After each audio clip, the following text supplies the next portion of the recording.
Max Verstappen podobno był gotów obniżyć pensję o kilkadziesiąt milionów euro, a Mercedes i tak zamknął mu drzwi przed nosem.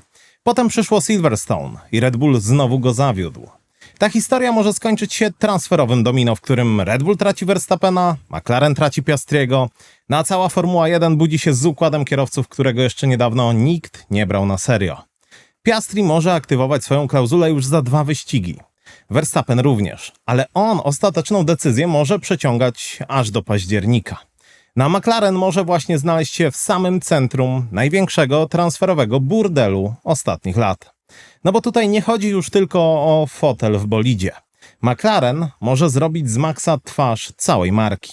Bolidu F1, mistrzowskiego projektu, no i drogowych supersamochodów. Oczywiście Ferrari ma Hamiltona jako symbol nowej ery z Maranello.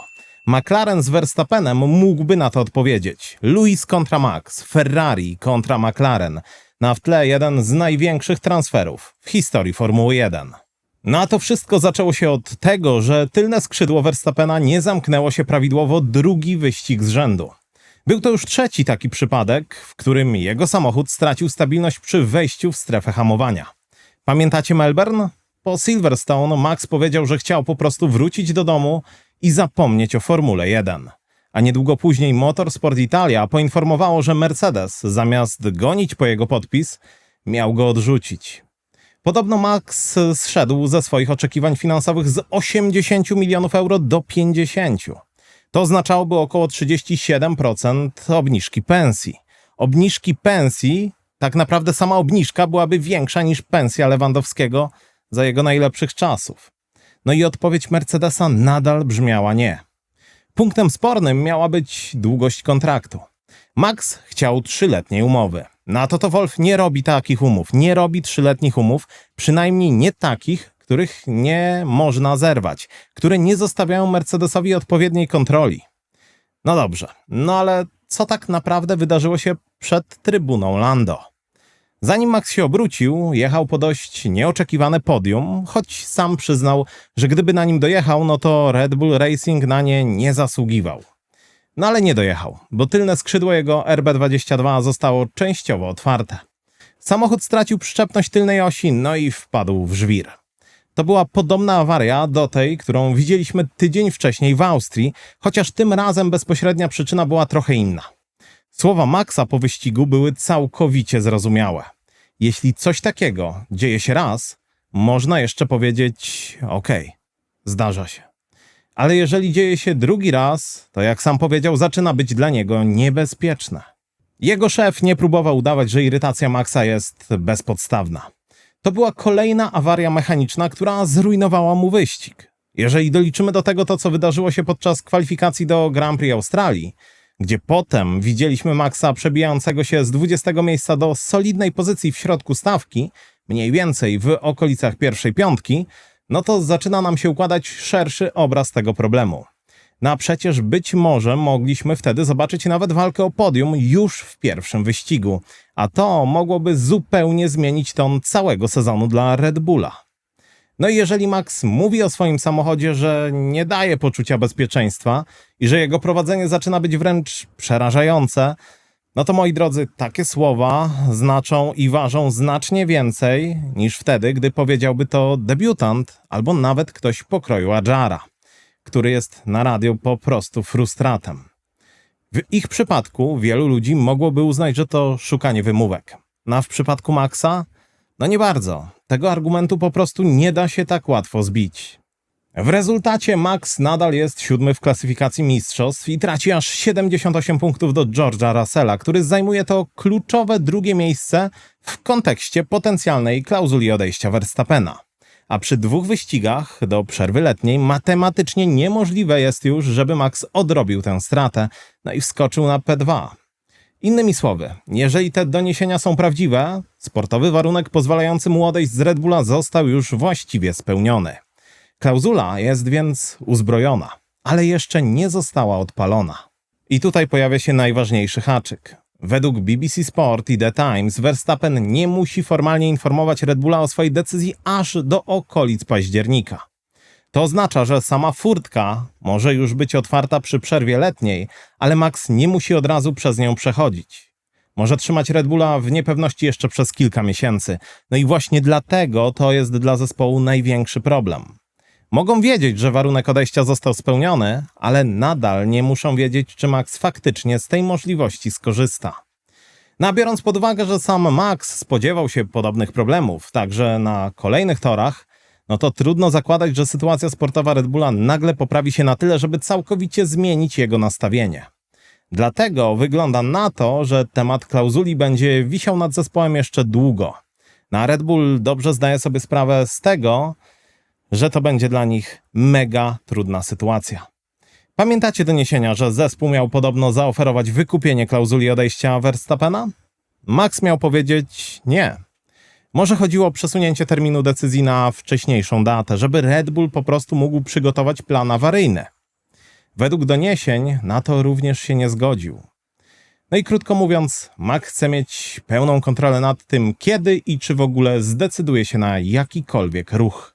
A jeśli spojrzymy na nagranie, na którym Max szybko wchodzi po schodach, a Laurent Mekies idzie za nim w pośpiechu, po rozmowie z menadżerem Maxa i Josem Verstappenem, no to trudno nie odnieść wrażenia, że to naprawdę krytyczny moment. Atmosfera wokół zespołu nie wygląda komfortowo i robi się coraz gorzej. Według The Telegraph, powołującego się na Erika Van Harena, a to, moi drodzy, jest konkretny dziennikarz uchodzący za najlepiej poinformowanego i posiadającego bardzo często przecieki z obozu Verstappenów. To dyrektor techniczny Red Bulla, Pierre Vacher, miał przestać dzielić się pewnymi informacjami, poufnymi informacjami z inżynierem wyścigowym Maxa, Gianpiero Lambiasim, który jest również szefem działu wyścigowego zespołu. Jak możecie się domyślić, to nie brzmi najlepiej.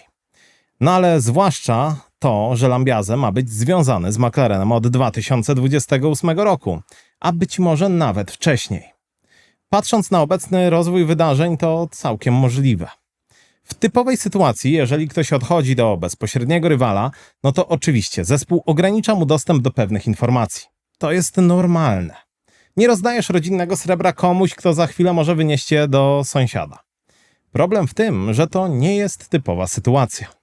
GP jest głosem w uchu Verstappena. Ta dwójka jest ze sobą niezwykle blisko, od lat. Więc jeśli ta relacja zostaje w jakikolwiek sposób ograniczona albo oddzielona szybą, no to robi się bardzo ciekawie i niezbyt zdrowo. To sprawia wrażenie, jakby Red Bull po prostu przygotowywał się na nieuniknione. Bo jeżeli GP zostaje odsunięty od części informacji, to w jakiejś formie uderza to również w Maxa. Max albo nie będzie miał dostępu do pewnej części wiedzy, albo jeżeli ją dostanie, to nie będzie mógł jej przekazać do GP. Wszystko zaczyna wyglądać jak organizacyjny makaron po włosku, tylko że bez sosu i parmezanu. No i już słyszę, jak część z was mówi, przecież to dokładnie to samo, co widzieliśmy w zeszłym roku. I zobaczycie, jak wtedy to się skończyło. No tak, tylko że moim zdaniem są 3 powody, dla których obecna sytuacja jest zupełnie inna niż ta w 2025. Po pierwsze, moi drodzy, w zeszłym roku warunek aktywacji klauzuli nie był nawet blisko spełnienia. W tym roku klasyfikacja mistrzostw pokazuje jasno, że przy 2 wyścigach zapasu sytuacja wygląda inaczej. Po drugie, rok temu drzwi Mercedesa były otwarte. W tym roku nie są. Po trzecie, relacja Verstappena z kluczowymi ludźmi Red Bulla była wtedy stabilna. Teraz już nie jest. Nie muszę chyba tłumaczyć, że w zeszłym roku nigdy nie wyglądało to aż tak źle.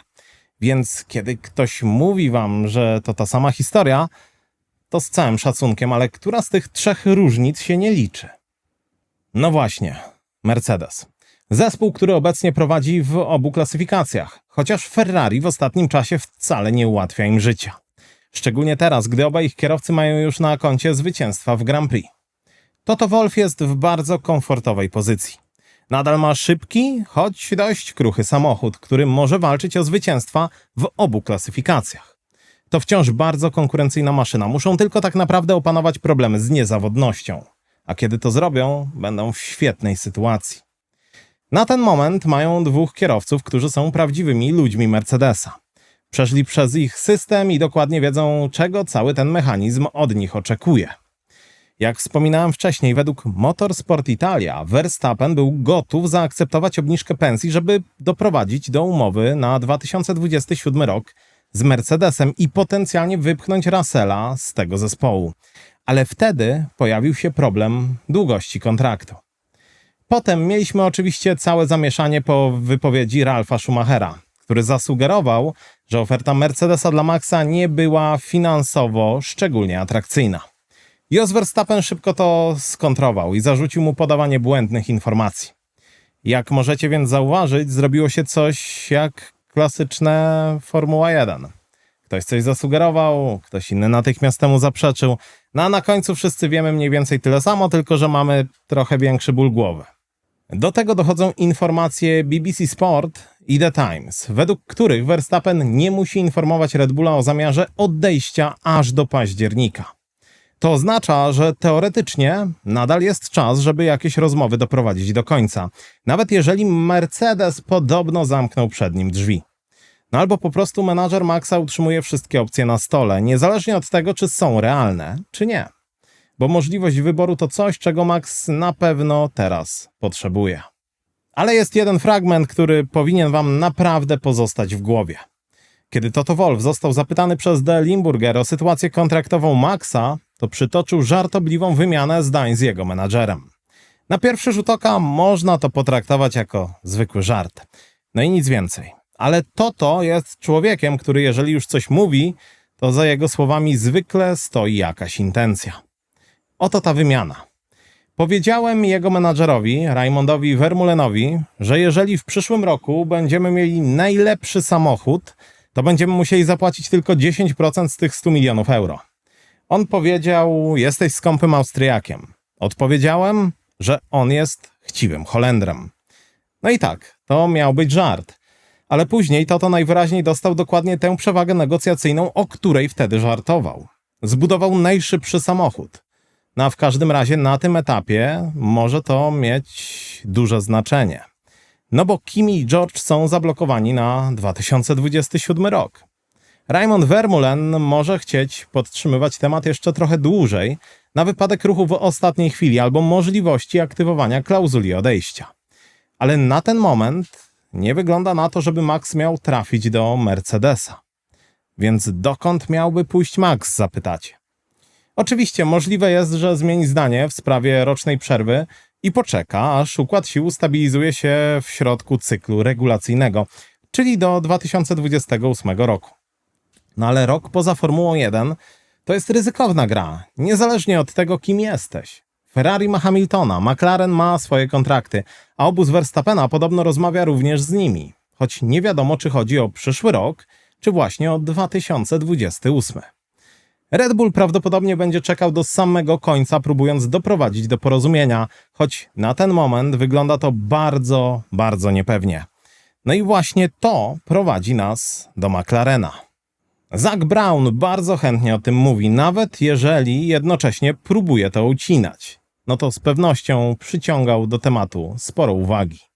A to oczywiście kieruje wzrok na fotel Oscara Piastriego, który być może będzie bardziej otwarty niż wcześniej nam się wydawało. I tutaj znacie moje zdanie. Oscar bardzo dobrze pasuje do McLarena, jest zespołowy i przez ostatnie 3 sezony widzieliśmy, że to może działać naprawdę dobrze. Do tego wygrał 7 wyścigów w zeszłym roku i przez najdłuższy czas prowadził w mistrzostwach. Dodatkowo, patrząc na to, w jaki sposób McLaren w ogóle zdobył Oscara, uznałbym za szaleństwo, gdyby pozwolili mu odejść w taki sposób.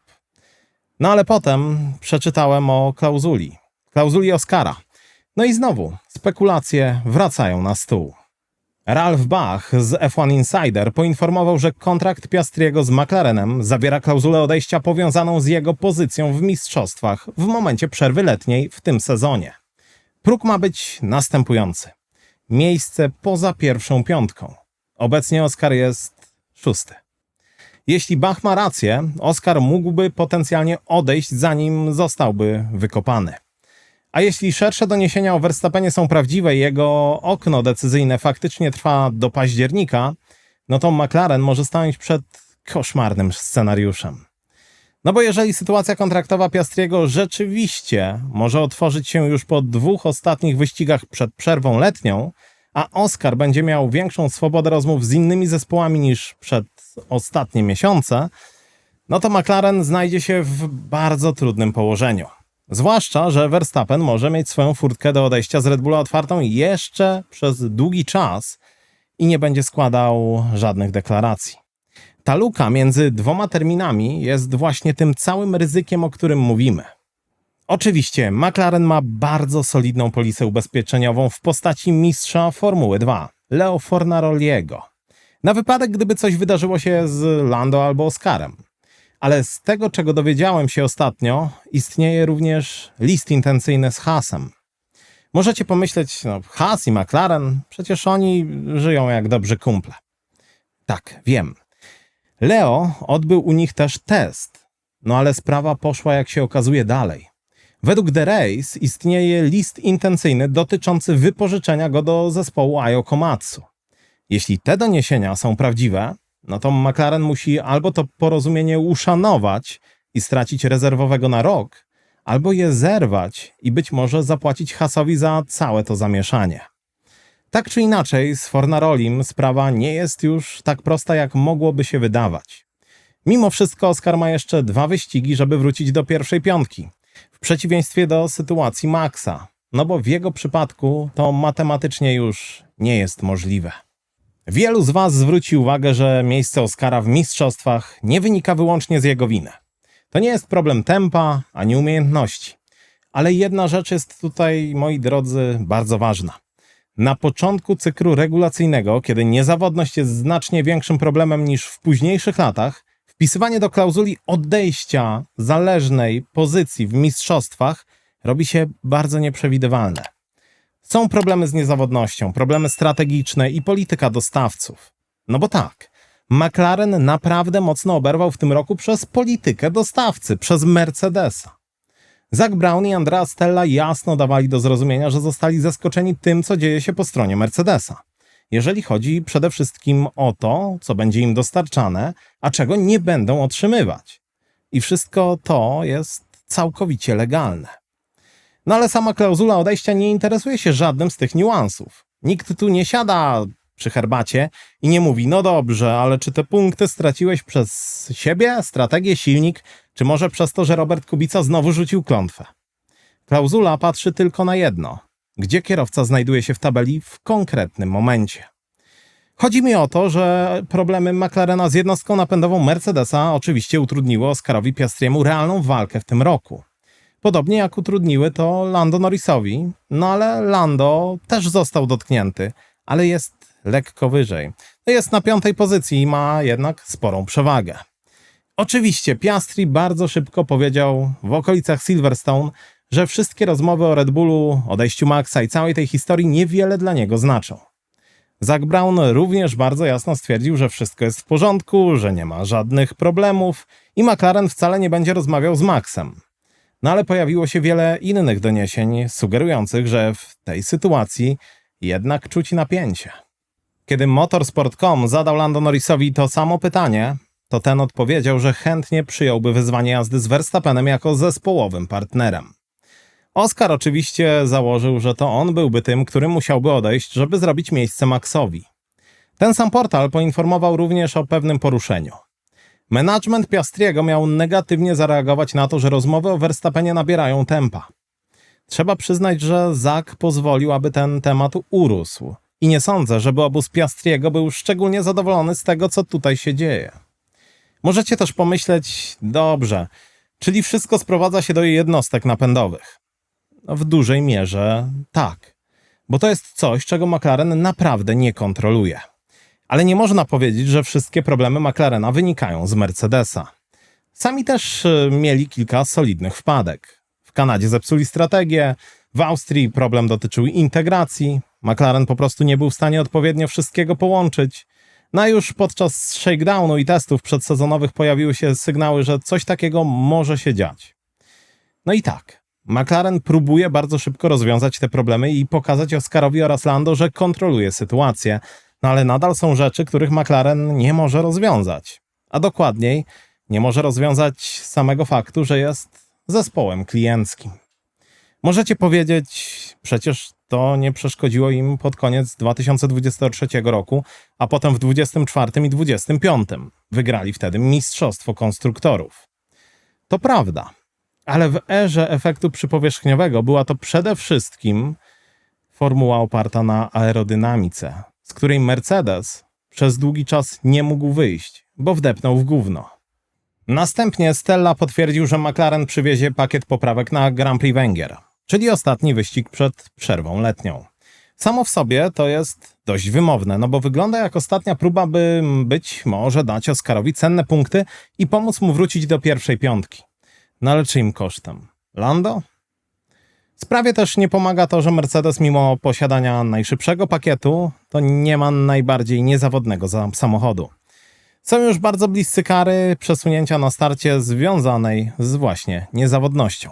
Zarówno Antonelli, jak i Russell mieli już problemy z niezawodnością jednostki napędowej Mercedesa, tyle że Mercedes może szybciej naprawiać swój własny samochód między wyścigami, korzystając z całej wiedzy i zasobów, które ma u siebie. Stella i McLaren nie mogą tego zrobić w taki sam sposób, to naturalne. No i właśnie to powinno martwić każdego fana McLarena. McLaren sam wybrał sobie życie zespołu klienckiego. Zgodził się na relację z dostawcą, w której ktoś inny kontroluje część możliwości. W niektórych latach może to działać na ich korzyść, ale równie łatwo może się na nich zemścić, kiedy Mercedes zaczyna grać sprytnie. No i dlatego szerszy wniosek jest większy niż to, że to narzekanie zespołu. Każda klauzula wydajnościowa w kontrakcie kierowcy zespołu klienckiego jest częściowo kształtowana przez właśnie dostawcę silnika. Nawet jeśli nikt nie wpisuje tego wielkimi literami na pierwszej stronie umowy. I tutaj dochodzimy do jeszcze jednego bardzo ciekawego wątku. Goodwood. McLaren właśnie przypomina światu swoje dziedzictwo. Pokazuje M6 GT, wraca do kolorów Bruce'a McLarena i coraz mocniej łączy zespół F1 z marką samochodów drogowych. Super samochodów. No i jeżeli spojrzymy na to szerzej, no to Verstappen mógłby być dla McLarena czymś więcej niż tylko kierowcą. Mógłby stać się całą twarzą marki. Ofensywy przeciwko Ferrari. Bo Ferrari ma Hamiltona jako symbol nowej ery z Maranello. Ale McLaren mógłby odpowiedzieć Verstappenem jako symbolem nowej ery z Walking. Nie tylko na torze, no ale też, a może przede wszystkim poza nim. W super samochodach, w limitowanych projektach, technologii i całym wizerunku marki. No a dla Maxa to mogłoby być coś nawet bardziej prestiżowego niż tylko wejście do gotowej legendy. No bo Ferrari zawsze będzie większe od kierowcy. Nawet jeżeli tym kierowcą jest Hamilton, Schumacher czy Verstappen. McLaren mógłby dać mu większą elastyczność i realną szansę, możliwość współtworzenia czegoś nowego. Hamilton w Ferrari to taka trochę legenda wchodząca do świątyni. Verstappen w McLarenie mógłby być człowiekiem, wokół którego McLaren próbuje zbudować własną świątynię. No i właśnie dlatego ta historia nie musi dotyczyć jedynie kontraktu w F1. To może być wojna McLarena z Ferrari. O prestiż, super samochody, no i o twarz nowej Formuły 1. Zadajcie sobie pytanie. Ja nie zamierzam na nie odpowiadać za was. Jeżeli zespół wyścigowy i dział samochodów drogowych próbują sprzedać jedną ideę pod tym samym parasolem, a czterokrotny mistrz świata może stać się dostępny i podobno jest gotów obniżyć swoją pensję o 37%, to czy taki kierowca nie daje bardzo wartościowej okazji komercyjnej dla obu tych działów? Może Max Verstappen byłby naprawdę skuteczny w pomaganiu całej grupie McLarena w sprzedaniu super samochodów. Znowu, zostawię spekulacje na stole i na pewno podyskutujemy w komentarzach. No ale coraz więcej elementów zaczyna układać się w scenariusz, który jeszcze niedawno brzmiał jak science fiction. Verstappen do McLarena, Piastri do Red Bulla. GP Block zapytał McLarena i dostał kategoryczne zaprzeczenie, ale źródła paddockowe i motorsport.com twierdzą, że w Formule 1 wszyscy rozmawiają ze wszystkimi. Zaprzeczenie i normalizowanie to w tym sporcie czasem prawie to samo. To typowe. Nikt nic nie wie, ale każdy już sprawdził dostępność sali konferencyjnej. Rynek może być też szerszy niż sama ta narracja o prostej wymianie kierowców. Jak wspominałem wcześniej, obóz Verstappena rozmawia z każdym czołowym zespołem, szukając potencjalnej okazji. Więc jeśli ktoś myśli, że Verstappen może nagle wykonać ruch do Williamsa, no to o tym raczej możecie zapomnieć. Rozmowy obozu Verstappena z Ferrari? To może być prawdziwe, ale ostatecznie może chodzić tylko o dźwignię negocjacyjną, żeby poprawić warunki w McLarenie, no albo kontrakt w Red Bullu. No a po drugiej stronie Red Bull oczywiście monitoruje Oscara Piastriego. Oscar był ważną postacią w historii Red Bulla, zwłaszcza że sam Christian Horner wysoko ocenił go po testach w juniorskim zespole Arden. No ale skoro już mowa o Hornerze, no to Oscar musiałby tutaj coś wziąć pod uwagę. Nie dostałby Hornera, Marco, GP, Newwaya ani Marshalla. Trafiłby do ogromnego projektu odbudowy z Oliwierem Mintzlaffem, Laurentem Mekisem i korporacyjnym Red Bullem. Byłby na początku nowego rozdziału w historii tego zespołu. To, co Red Bull natomiast może mu zaoferować, a czego McLaren obecnie nie może, to status zespołu fabrycznego, który w pełni kontroluje swoją motoryzacyjną przyszłość w cyklu regulacyjnym opartym na silnikach. Oscar miałby też jednoznaczny status numeru 1. Chociaż, czy ja wiem? No w McLarenie musi dzielić obowiązki z Lando, albo jeżeli matematyka przestanie się zgadzać, grać drugie skrzypce. No a nikt nie idzie do orkiestry po to, żeby trzymać trójkąt w ostatnim rzędzie. No ale właśnie, czy grałby opcję numeru 1? Czy na pewno byłby szybszy od Isaaka Adjara? Mam wątpliwości.